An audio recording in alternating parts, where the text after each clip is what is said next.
اور اللہ اور اس کے رسول کے حکم پر چلو اور آپس میں جھگڑا نہ کرنا کہ ایسا کرو گے تو تم بزدل ہو جاؤ گے اور تمہاری ہوا اکھڑ جائے گی، اور صبر سے کام لو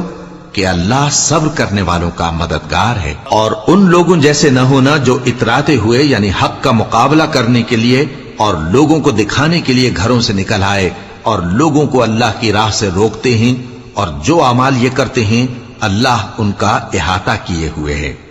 اور جب شیطان نے ان کے اعمال ان کو آراستہ کر دکھائے اور کہا کہ آج کے دن لوگوں میں سے کوئی تم پر غالب نہ ہوگا اور میں تمہارا رفیق ہوں، لیکن جب دونوں فوجیں ایک دوسرے کے مقابل صف آرا ہوئیں تو پسپا ہو کر چل دیا اور کہنے لگا کہ مجھے تم سے کوئی واسطہ نہیں، میں تو ایسی چیزیں دیکھ رہا ہوں جو تم نہیں دیکھ سکتے،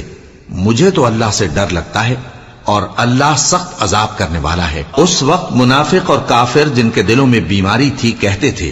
کہ ان لوگوں کو ان کے دین نے مغرور کر رکھا ہے، اور جو شخص اللہ پر بھروسہ رکھتا ہے تو اللہ غالب ہے، حکمت والا ہے۔ اور کاش تم اس وقت کی کیفیت دیکھو جب فرشتے کافروں کی جانیں نکالتے ہیں کہ ان کے چہروں اور پیٹھوں پر مارتے جاتے ہیں اور کہتے ہیں اب آگ کے عذاب کا مزہ چکھو۔